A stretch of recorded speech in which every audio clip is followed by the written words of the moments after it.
hace 200 años, yo llegué a esta provincia.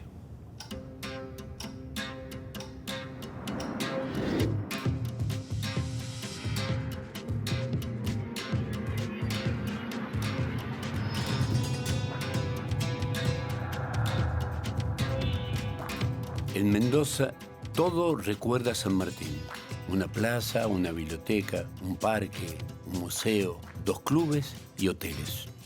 En el pasaje San Martín está el kilómetro cero. La avenida principal lleva su nombre. Hay estatuas, monumentos, pinturas, dibujos, murales que multiplican su imagen en cada rincón. Sin embargo, esta ciudad no fue su cuna y tampoco es su tumba. El 8 de septiembre de 1814, hace 200 años, San Martín llegó a Mendoza por primera vez. Llegó como gobernador intendente de Cuyo para cumplir un plan. Fueron solo 2 años, que parecen siglos. ¿Cómo nos preparamos para recordar 200 años más tarde ese primer encuentro, ese histórico momento?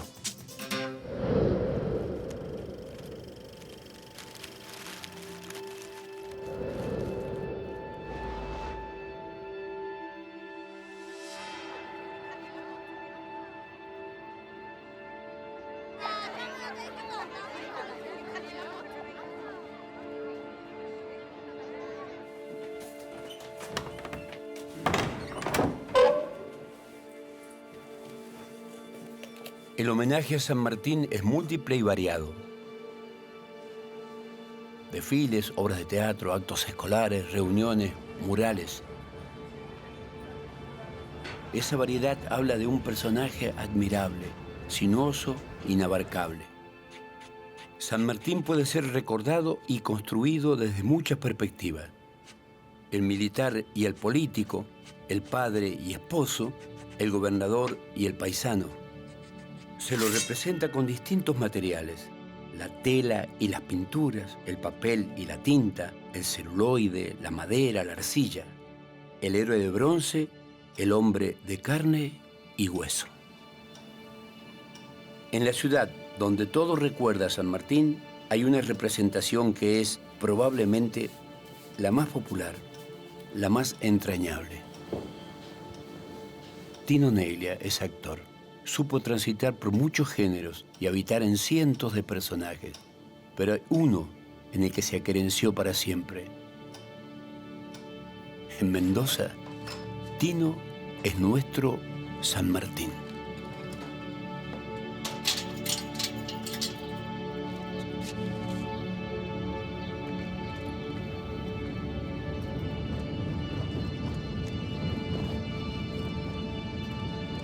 San Martín llega a Mendoza en septiembre de 1814, después de haber sido nombrado gobernador intendente de Cuyo. No conocía a nadie, nunca había estado en Mendoza. Y Posada le dice, tenga siempre en cuenta la opinión de los capitulares, es decir, los que integran el cabildo, porque con sus relaciones abrazan a todo el pueblo. Y de ahí tenemos que recordar que los cabildos son los que subsumen la representación de las élites o de los notables del lugar.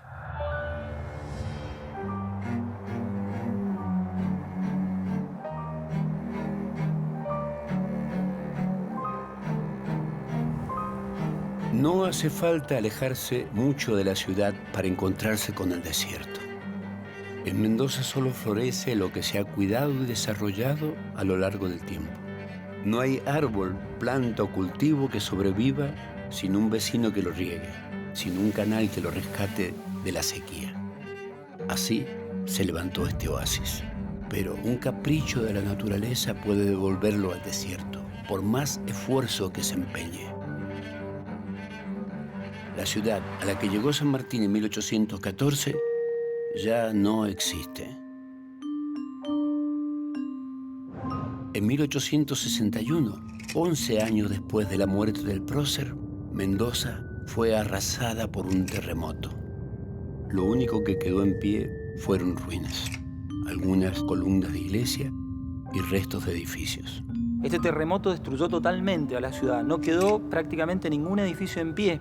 Entre las ruinas se cuenta la muerte de aproximadamente 5.000 personas, aunque se han comentado historiadores que han sido menos críticos en la cifra, hasta de 10.000 personas. Este dibujo, trazado desde un balcón del Cabildo, es la única imagen que se conserva de la antigua plaza principal. Esta plaza era, en los tiempos de San Martín, el centro de la ciudad.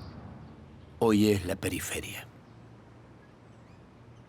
Él es Horacio Chavazza. Es el director del Museo del Área Fundacional y arqueólogo.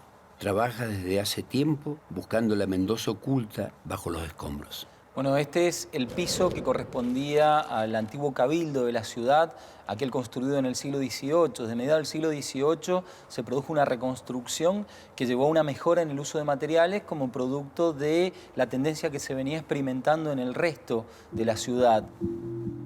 En una ciudad arrasada, reducida al polvo, restituida al desierto, únicamente se puede viajar al pasado desenterrando.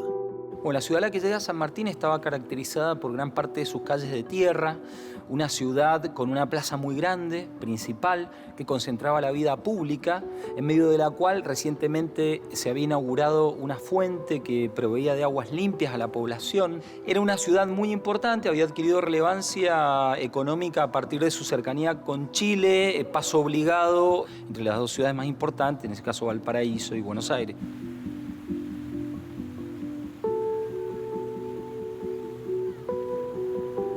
El viejo solar del Cabildo es hoy una renovada plaza coronada por una fuente. Justo debajo se encuentra otra, inaugurada en 1814, solo unos meses antes de la llegada de San Martín. La fuente original fue la primera que llevó aguas limpias a la ciudad.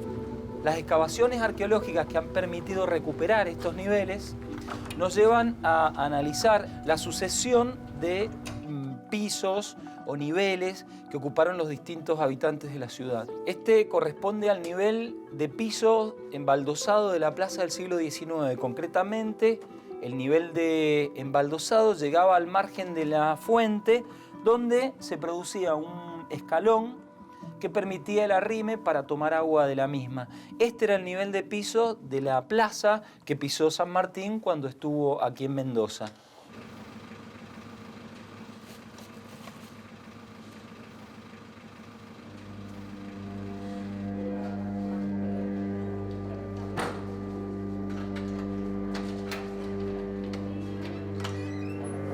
Adelante. Gracias, paisano.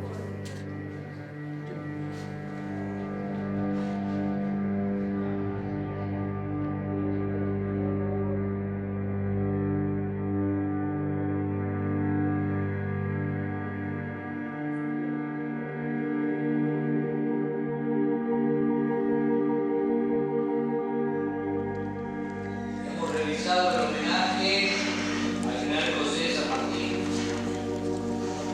Antes de continuar, permítanme una pequeña reflexión teniendo en cuenta que el corriente de año se cumple el bicentenario de la designación de José Francisco de San Martín como gobernador de Cuyo.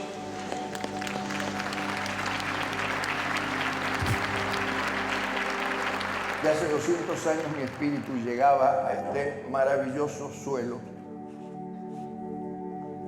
con un sueño de libertad.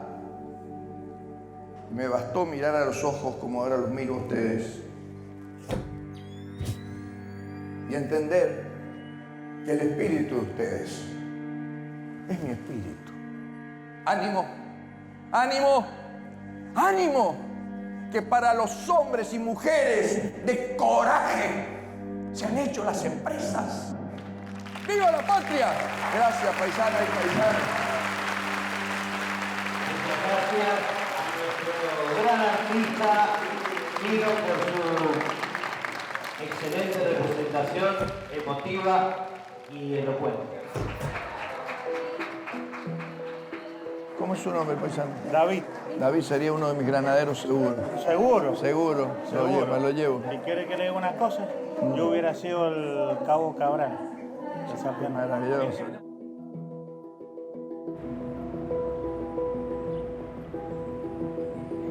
Sobre el tradicional paseo de la Alameda que se extiende por varias cuadras de la avenida que hoy lleva su nombre, San Martín compró un terreno para una casa que nunca se construyó. Hoy lo ocupan la biblioteca pública y un museo que pertenece a las Damas Pro Gloria. Las Damas Pro Gloria son las herederas de las patricias mendocinas, las mujeres que donaron joyas al ejército y confeccionaron la bandera de los Andes. Desde hace tiempo, las damas de la asociación reúnen sus recuerdos familiares y la tradición oral como piezas de museo. El resultado es una colección ecléptica, valiosa e incierta. San Martín, cuando se va de acá, regala los regalos que él había recibido. Entonces, las Damas Pro Gloria reciben todas estas donaciones y en un año ya hacen el Museo Histórico General San Martín. Bueno, yo estoy sentada, que no se debe hacer, y pido 1000 disculpas, sobre un sillón que perteneció a Facundo Quiroga. Ella es su presidenta, Milka Vicky de Reboredo Correa, alias Chichú. Yo soy de tradición oral, ¿no es cierto? Recopilo la tradición oral. Hablando con un historiador, me dijo que la tradición oral tiene muchos errores. Sí, es verdad, tiene errores, pero a la larga el hecho está. A pocas cuadras de la Alameda, en lo que fue la antigua estación del tren al Pacífico, funciona el Archivo General de la provincia. El archivo conserva todos los documentos que respaldan la veracidad de los acontecimientos históricos. Elvira Búcolo, su directora, es la guardiana del pasado documental de Mendoza, de los documentos originales escritos o firmados de puño y letra por San Martín. Todo lo que les voy explicando está todo en base a los documentos que guarda el archivo de la provincia. Los documentos que nosotros tenemos en este lugar son aquellos que corresponden a su gobernación, a medidas de su gobernación, y también la correspondencia. Muchas veces hablamos de un San Martín y creemos que es el hombre de bronce. No, era un hombre de carne y hueso que tenía una gran preocupación, que era la organización del ejército, porque en definitiva él llega a Mendoza para poder organizar acá el ejército. Por eso le pide a Posadas que lo nombre gobernador intendente de Cuyo, porque este era el lugar estratégico donde debía organizar el ejército y poder cruzar.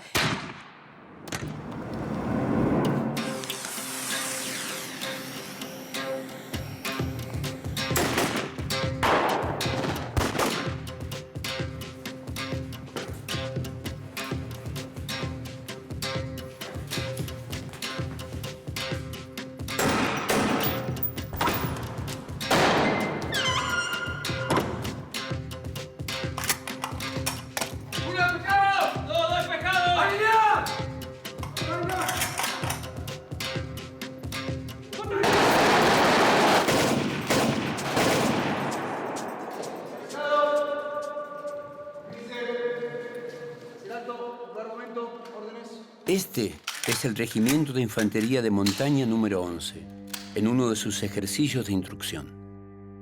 El RIN 11 fue creado por el general San Martín y se transformó en la columna vertebral del Ejército de los Andes. Cuando hablamos del general José de San Martín, desde que crea su regimiento de granaderos a caballo hasta que llega a la entrevista de Guayaquil, realmente uno ve que la vida de él fue como la vida del Quijote. Él estuvo luchando contra los molinos de viento, contra el desaliento, pero esa fuerza realmente indescriptible es la que hace que hoy todavía lo admiremos de la manera en que lo admiramos y realmente, a pesar de haber sido un hombre de carne y hueso, lo tengamos en el bronce. El RIN 11 tiene también un regimiento histórico, con sus uniformes originales y su banda de música. A manera de homenaje y con cierta teatralidad, mantienen vivo su mayor orgullo: pertenecer a un regimiento creado en Mendoza por el mismísimo San Martín. Otra vez, por favor, la última parte. Dale.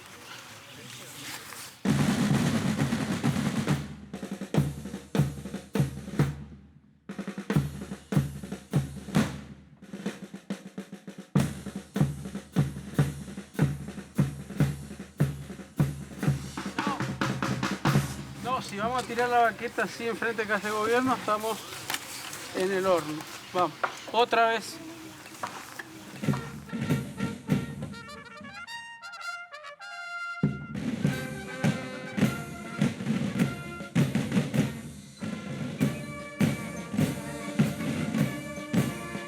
Pone en marcha su plan el Libertador, le propone al director supremo, Gervasio Posadas, la creación de un batallón de infantería de línea, con el número 11. Este se transforma en el núcleo del Ejército de los Andes, siendo la primera unidad militar con que contó el general San Martín para comenzar sus ambiciosos planes de libertad. Como todos los años, en la explanada de la Casa de Gobierno, los alumnos de cuarto grado prometen fidelidad a la bandera. Es un acto importante y solemne. A partir de ese día, las palabras patria o argentina cobran un nuevo sentido. Es el bautismo de argentinidad.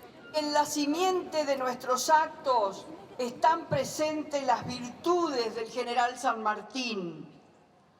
Prometen entonces ser leales a esta bandera, comprometidos con lo que la patria solo la construimos entre todos. ¡Sí, prometo! En 1815, hacía poquito tiempo que estaba en la gobernación, dirige entonces circulares a los maestros de escuela que debían concientizarse y concientizar a sus alumnos que ya no pertenecían a una colonia, pertenecían a un suelo libre. Y le dice a los maestros de escuela, tiene que llevar a esos párvulos al área, a la plaza principal, esa que hoy conocemos como el área fundacional, todos los jueves para entonar el himno nacional.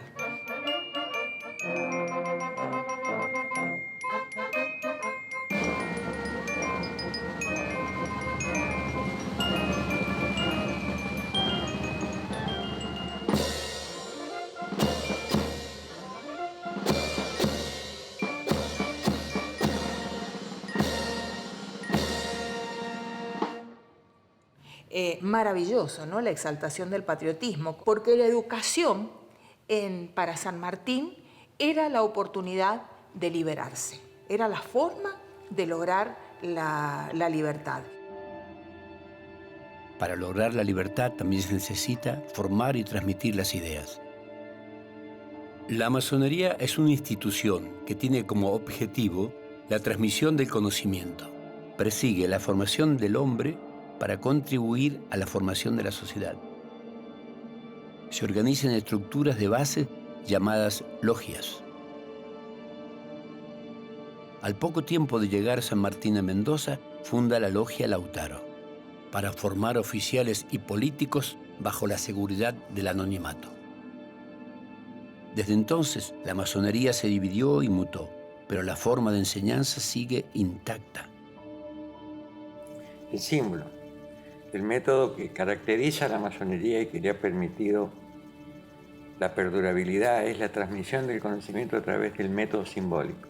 El aplauso, por ejemplo, es un símbolo, el saludo militar es otro símbolo, el salve a la bandera es otro símbolo, la bandera es símbolo, o sea, toda la historia de la humanidad está basada en un modelo de transmisión de conocimientos simbólicos, como no podía ser de otra forma, dado que en su infancia la mayoría de los humanos eran iletrados.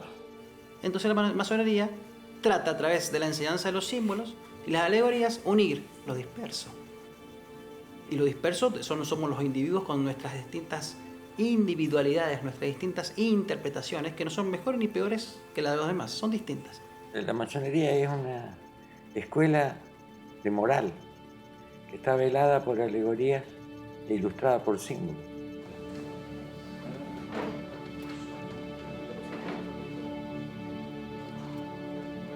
La manera de transmitir el conocimiento, de discutir y resolver problemas es a través de una tenida, una reunión con códigos y ritos ancestrales, una ceremonia que conserva las mismas formas desde el medioevo.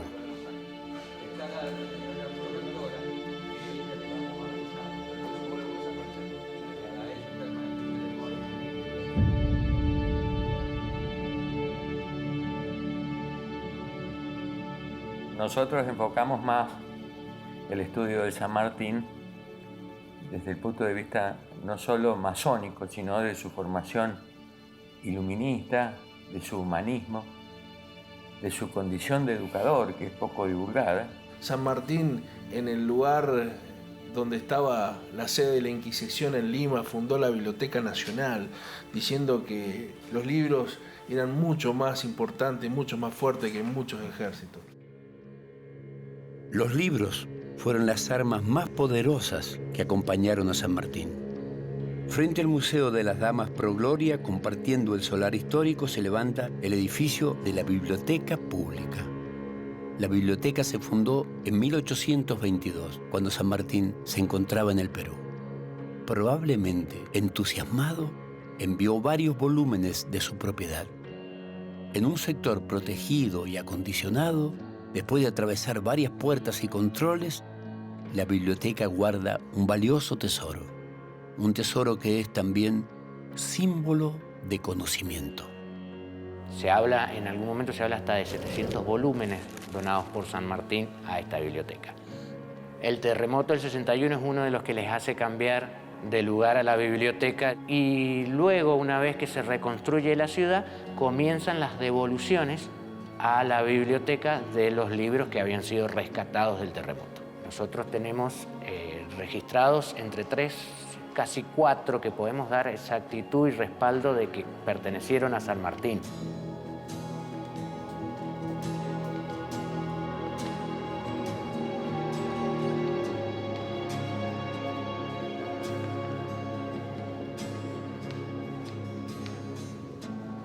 El libro que hemos ubicado sobre este escritorio corresponde a la colección del general José de San Martín. Lo hemos podido determinar porque el libro nos muestra en su ex libris la propiedad de colección del general San Martín.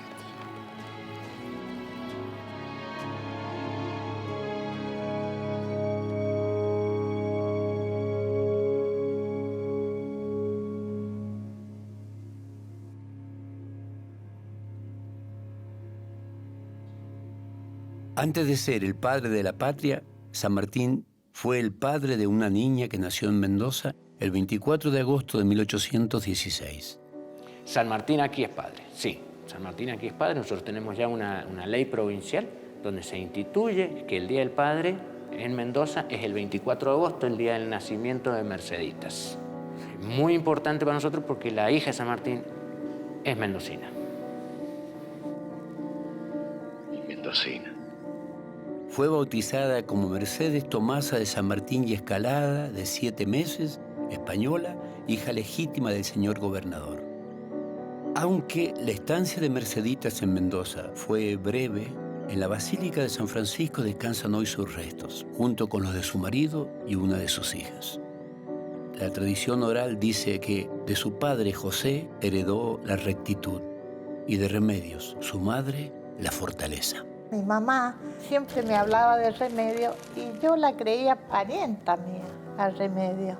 Ahora, yo siempre he sentido un cariño porque ella se casó realmente enamorada, pero fue una vida triste la de ella. En total de su vida estuvieron 1 año y pico, nada más juntos, sumando los días, porque soy una convencida. Si hubiesen sido simplemente José y simplemente Remedios, habrían sido felices. Pero ¿cómo se puede ser feliz con un hombre que nunca estaba en la casa? En el complejo cultural Le Parc, una obra de teatro congrega a cientos de estudiantes. La obra San Martín, un caballero de principio a fin, es el éxito de la temporada. Y va a empezar la función. Va a empezar. Mierda.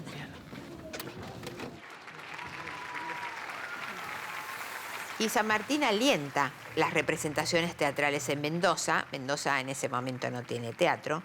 Se hacen representaciones de comedia. En algunos casos son los mismos oficiales los que ofician de actores. No solamente como una cuestión vinculada al entretenimiento, sino como formadora, y formadora en este caso, formadora cívica.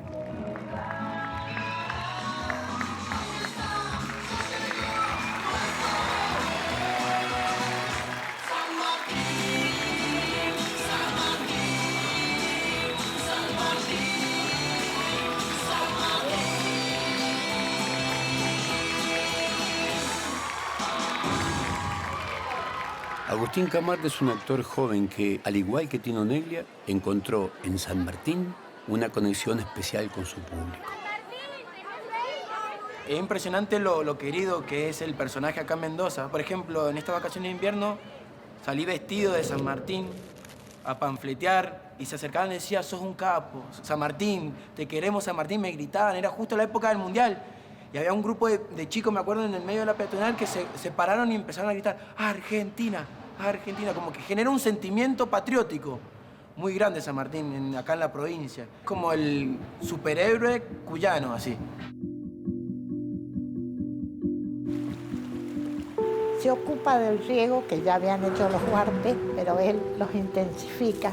El rescate de tierras a través de la disecación de pantanos en el este mendocino. De que no anden perros sueltos por la rabia. Decide vacunar a toda la población, esclavos, indígenas, blancos, americanos, españoles. Hace pintar todas las casas de blanco a la cal para evitar una epidemia. El embellecimiento de la Alameda. Él extiende la Alameda 2 cuadras más. Prohíbe que anden a caballo por la Alameda o las calles centrales. En la creación del Colegio de la Santísima Trinidad. La primer aula de dibujo creada en Mendoza lo hizo San Martín. Espléndidamente bien. La gobernación e intendencia de Cuyo del general San Martín duró 2 años. Él llega los primeros días de septiembre de 1814 y en septiembre de 1816 deja la gobernación en manos de Toribio de Luzuriaga para dedicarse de lleno a la organización del Ejército Libertador. He acampado con el ejército fuera de la ciudad, bajo unos galpones largos de 9 cuadras, para uniformar la táctica, maniobrar en línea y darle forma a la mayor disciplina posible. En el Plumerillo, a 8 kilómetros de la ciudad, se estableció el campamento. Las paredes de adobe y los techos de caña de sus barracas no resistieron el terremoto ni el paso del viento. Hoy se puede visitar una reconstrucción del campamento en el sitio donde se supone estaba emplazado. El Plumerillo fue la cuna del ejército de los Andes. En pocos meses, más de 5.000 hombres de los más variados orígenes se convirtieron en militares profesionales. Y no fue el romanticismo que pensamos, que todos se sumaban. Hay que pensar de que nuestros conciudadanos, nuestros compatriotas de aquel entonces también tenían temores de participar. Los temores que puede sufrir cualquier persona en la actualidad, que le dicen que tiene que salir de su casa, de su terruño, dejar a su esposa, a sus hijos, tomar un arma la cual nunca habían visto, ¿sí? Cruzar, atravesar los Andes y enfrentarse al poder realista que había sido el poder dominante en esta América durante 400 años. Organizar el ejército suponía disponer de los recursos necesarios para formarlo y sostenerlo en el tiempo, porque nadie puede sostener un ejército sin finanzas. Nadie. Por lo tanto, San Martín utilizó todas sus relaciones sociales de la sociedad mendocina para traer fondos. Convengamos que este ejército fue armado básicamente con fondos extraídos de la provincia de Mendoza, de San Juan y de San Luis. El salario, o prest, como se llamaba, era un elemento central, era el nervio de la disciplina de sostenimiento del ejército. Y uno ahí advierte que el 75% del presupuesto iba a salarios, porque era lo que evitaba, o lo que impedía, o lo que controlaba la deserción, el que no se fueran.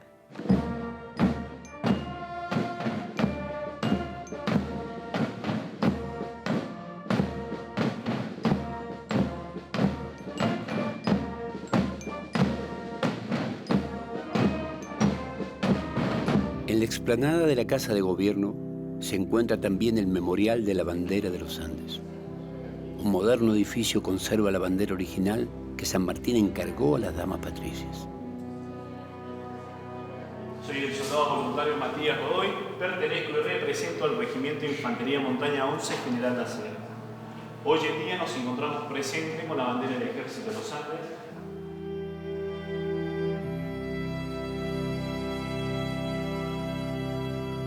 Si observan bien la bandera, nos vamos a encontrar con manchas, ¿sí? Que son manchas del resto de sangre.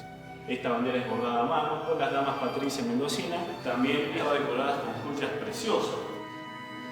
Esta bandera se creó un 25 de diciembre del año 1816 y se finaliza un 5 de enero del año 1817. Un historiador de la Junta de Estudios Históricos me pidió si yo podía tomar las horas de trabajo. Un verano no salí. Dios mío, no llegaremos a tiempo. A las 8 me levantaba, marcaba, hasta las 12, marcaba. Empezaba a las 4 de la tarde y marcaba hasta las 8 de la noche. Y tardé 1.225 horas. Por lo tanto, no puede haberla pedido San Martín en una comida de Navidad para que estuviera lista el 5 de enero. No puede, no da. Esta bandera fue bordada por las monjas de la Buena Enseñanza. Hoy lo que conoceríamos como la Compañía de María. ¿Por qué? Porque esas eran las monjas que les daban las clases de costura, las clases de bordado a las damas de la sociedad. Los trabajos hechos por las alumnas, y es la base de la bandera de los Andes, es exactamente igual. Porque la bandera del Ejército de los Andes se llama bandera bolsa, es doble, de doble faz, exacta, pero es con el sistema que se hacían los estandartes que se llevaban en las procesiones. O sea que las joyas, las piedras preciosas y las perlas sí son puestas por las señoras. Lógicamente, las monjas eso no lo tenían. La bandera del Ejército de los Andes es el símbolo tangible que nos recuerda a San Martín y la epopeya, ¿no? Son pocos los elementos que han quedado, que estuvieron en manos del propio San Martín.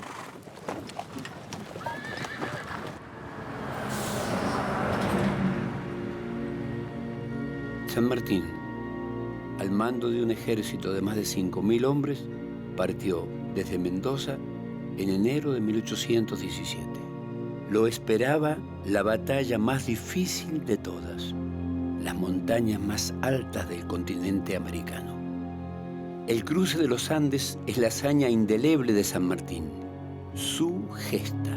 Más allá de la campaña libertadora en Chile y Perú, el cruce lo proclama como el prócer por excelencia, el San Martín al que todos recordamos y veneramos. Es el nacimiento de nuestro héroe máximo.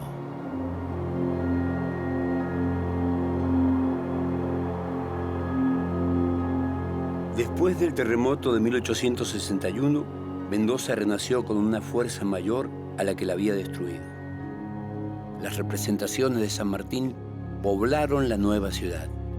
La reconstrucción de la ciudad incluía la creación de un parque muy ambicioso, con más de 300 hectáreas cultivadas, un nuevo oasis en medio del desierto, el Parque General San Martín.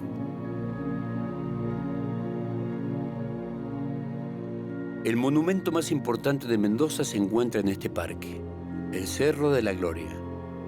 Un cerro artificial emplazado en la cima de uno natural recrea el cruce de los Andes, la consagración sanmartiniana.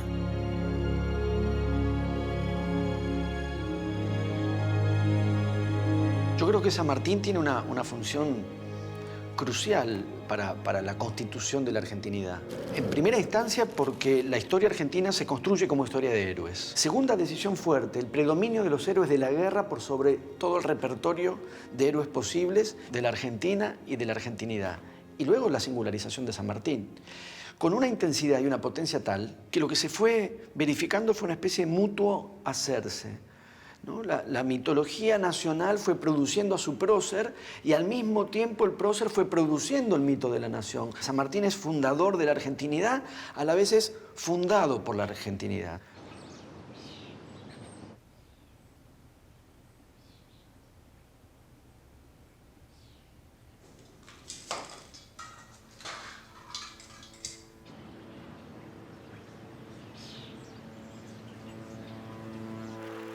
Él es Natalio, un reconocido artista de la ciudad que firma como C.S. Gran cantidad de sus obras tapizan muros y medianeras.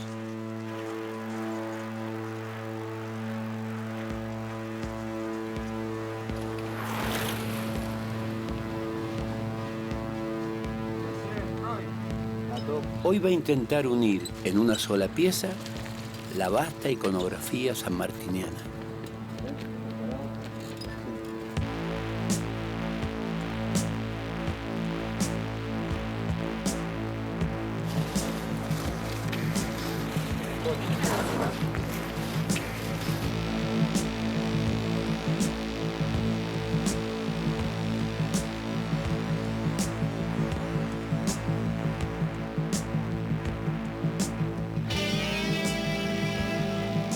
Las representaciones de San Martín son heterogéneas, variadas, imprecisas.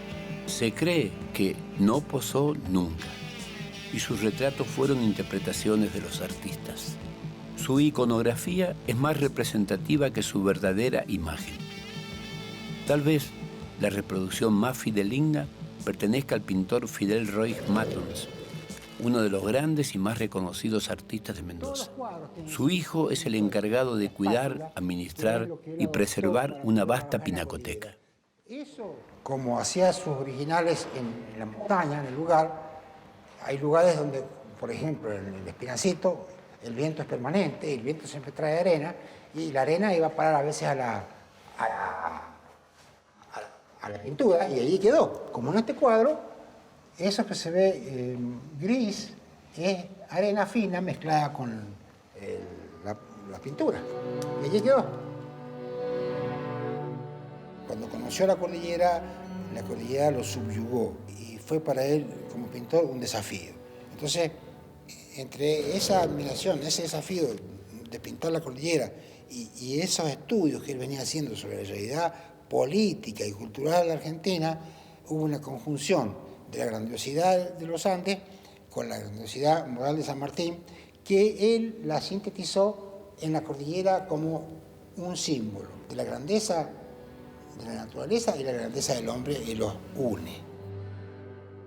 Mi padre estudió todos los retratos que existían de San Martín y por diversos motivos, por la calidad, la categoría de los pintores de que se trataba, se dio cuenta de que no había ninguno que fuera realmente confiable, pero sí había un retrato absolutamente confiable porque era una fotografía.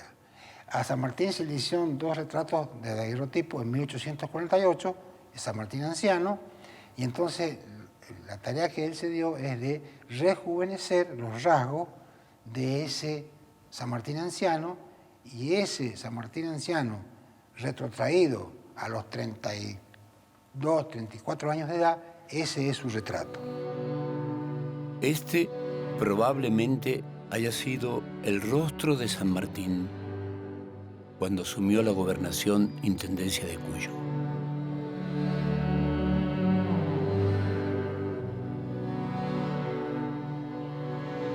Bueno, este cuadro que tenemos detrás representa el momento en que San Martín, regresando después de su campaña libertadora del Perú, regresando desde Chile, se encuentra con que el coronel Manuel de Olazábal lo está esperando cerca de la cumbre del Paso del Portillo.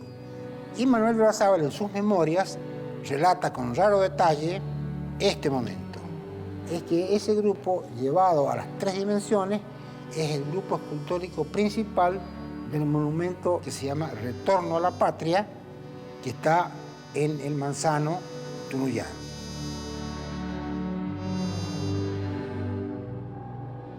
Este encuentro que plasmó el artista crea una imagen que traspasa el bronce y el celuloide. Es tan potente que hoy es imposible imaginarlo de otra manera. En 1823, San Martín volvió a Mendoza. Volvió después de Guayaquil, después de su frustrado gobierno en el Perú, cuando intentó instalar una monarquía americana. San Martín ya no era el mismo. Año tras año, miles de jóvenes acampan en Tunuyán. alrededor del monumento para rememorar la historia del regreso.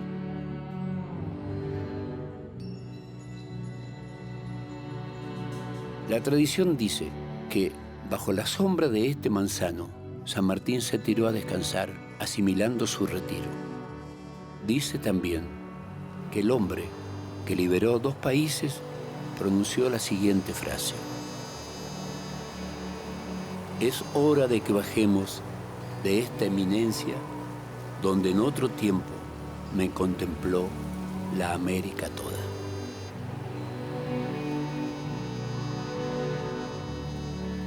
Cristina Raggia es la directora y guionista de José 1823, una ficción que recrea estos últimos 9 meses de San Martín en Mendoza.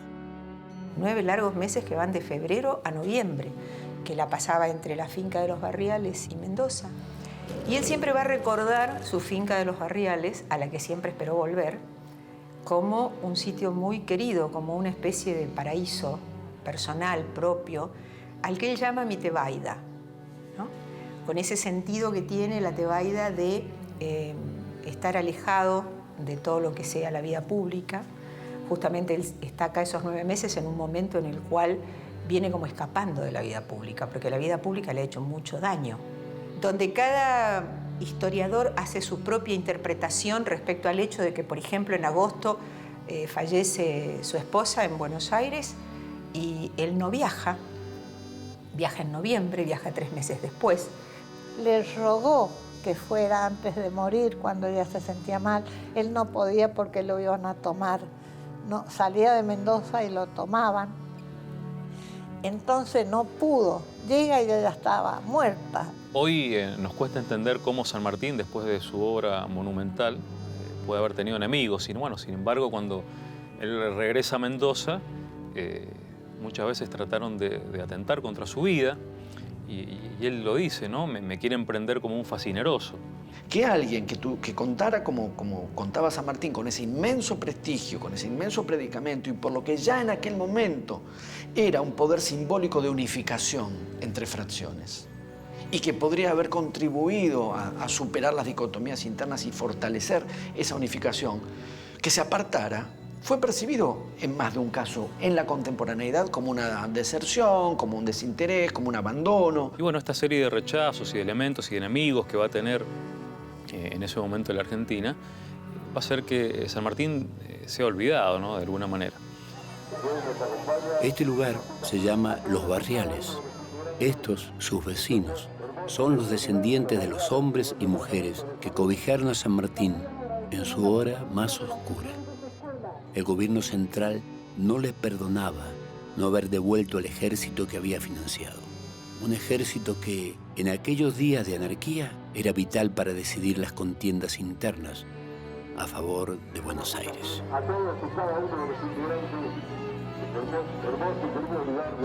En Los Barriales se homenajea a su vecino más ilustre, con un acto y un desfile. ¿Por qué no saltan esos caballos? Ah, claro, el planchón. Por La Rioja, el paso come caballos. Claro. Del otro lado nos esperaba la gente de Carabineros y hicimos actos. ¿Cómo era la intención de San Martín? Unir fuerzas con Chile y por mar libertar Lima. Tal cual. Y el espíritu, él es nuestro espíritu. Lo que pasa es que durante años nos han querido hacer creer que San Martín está allá y nosotros en otro lado. No, somos la misma cosa. El San Martín de Tino Neglia es el del retiro. El paisano que eligió vivir junto a sus vecinos. El que cambia la espada por el arado. El San Martín más humano y cercano. El que se bajó de la historia para ser un simple mortal.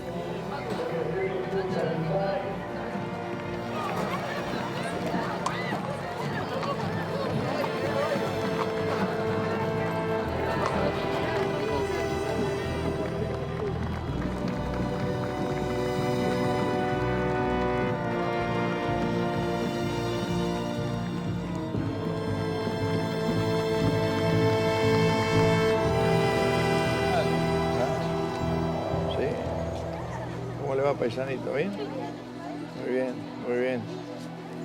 Bien, ¿eh? Ustedes son los que tienen que mantener vivo el espíritu de San Martín. ¿Ah? Que estén bien, ¿eh? Gracias.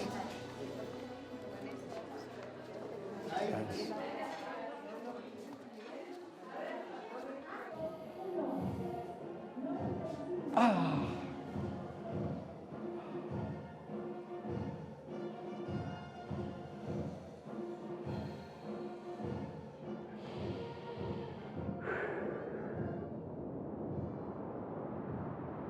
San Martín no volvió nunca más a Mendoza. En 1824 partió con su hija Mercedes a Europa, donde vivió hasta su muerte en 1850, consciente tal vez de que su nombre sería olvidado o negado por muchos de sus contemporáneos.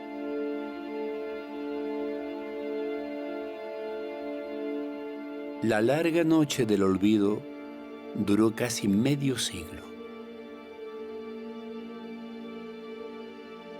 San Martín iba a ser rescatado por una generación posterior y reinterpretado por todas las siguientes. Él se va del Río de la Plata con 45 años y muere a los 72. Tiene una enorme cantidad y se lleva toda la documentación, sus cartas, todo.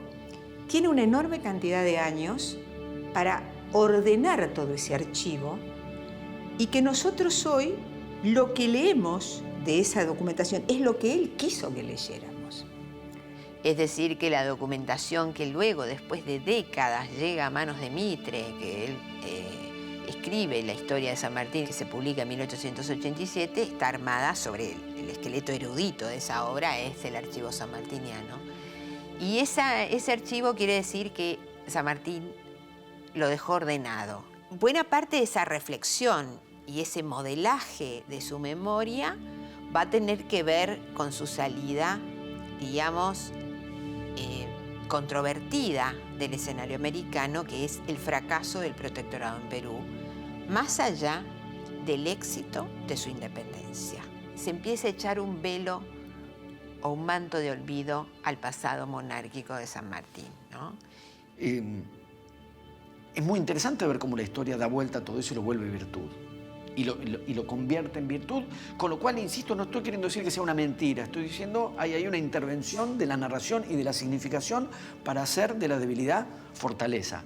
Miller le dedica una silueta biográfica en donde justamente dice, hace una combinación que es genial, Miller, porque dice, él fue un monárquico, pero no intentó ponerse la corona a él, y por eso fue republicano. Es decir, asocia monarquía y república. Entonces el San Martín, que fue monárquico, históricamente hablando, termina siendo rescatado como un soldado disciplinado, un ferviente americanista y de las repúblicas latinoamericanas.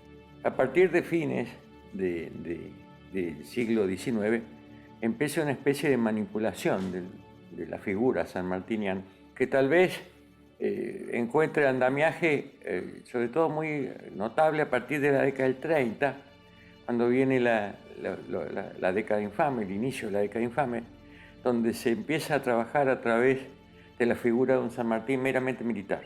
Se acusa al justicialismo, por ejemplo, de haber generado una imagen de San Martín como el gran conductor. Se ha acusado también al radicalismo a través de la obra de Ricardo Rojas, El Santo de la Espada, de configurar un San Martín krausista al estilo de lo que era la figura de Irigoyen. Lo trascendente es que por encima de todo ello siempre está la figura de San Martín y es analizable desde cualquiera de las perspectivas.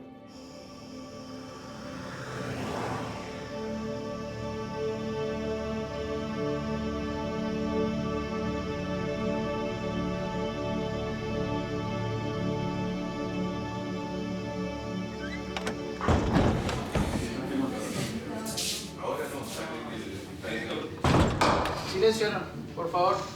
Vamos a dar comienzo a esta tenida blanca, cuyo propósito es la conmemoración de la gesta de José de San Martín, que estuvo como gobernador en esta intendencia de Cuyo.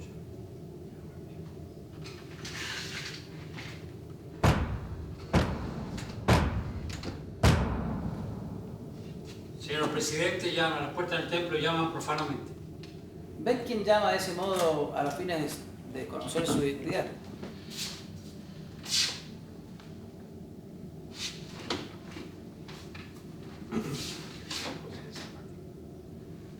Señor presidente, se trata del querido hermano José Francisco de San Martín y Matorras. Abrir las puertas para ver si es cierto, por favor.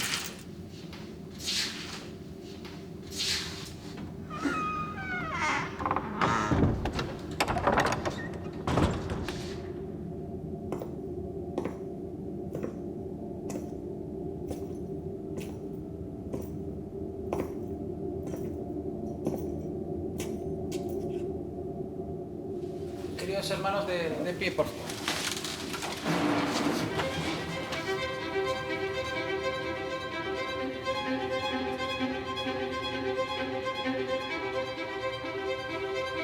El héroe perfecto, el padre de la patria, nuestro máximo exponente. San Martín es modelo absoluto, el vecino ideal, el mejor gobernador. Sus restos no descansan acá, pero su espíritu sobrevuela la ciudad. Su imagen se repite y crece, se multiplica de manera incesante. ¿Cómo es que la historiografía produce un héroe perfecto? Porque como efectivamente no se involucró en las luchas fratricidas, queda por encima de las diferencias y de los antagonismos entre argentinos. Por lo tanto, siempre es un emblema de unanimidad. Siempre me llama la atención y me preocupa eso de que sirva para todo. O sea, a lo mejor justamente esa cuidadosa selección que hizo de toda la documentación fue para que pasara esto. Y por un lado me preocupa y por el otro lado me enciende una luz. Porque quizá a lo mejor si encontramos cuál es ese valor que hace que sea útil para todo el espectro, encontramos el valor que pueda ayudarnos a los argentinos a construir con todo el espectro. Para llegar hasta San Martín hay que desenterrar, documentarse, escuchar las voces de la tradición oral, interpretar la simbología. Hay que construirlo y reconstruirlo en un ejercicio que acaba de cumplir 200 años, pero que nunca tendrá fin. Fue un amor a primera vista.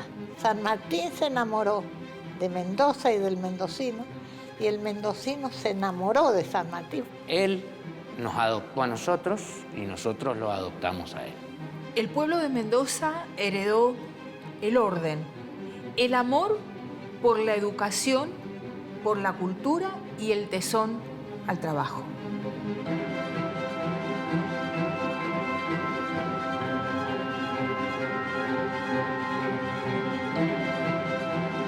Hace 200 años, San Martín llegó a Mendoza como gobernador intendente de Cuyo.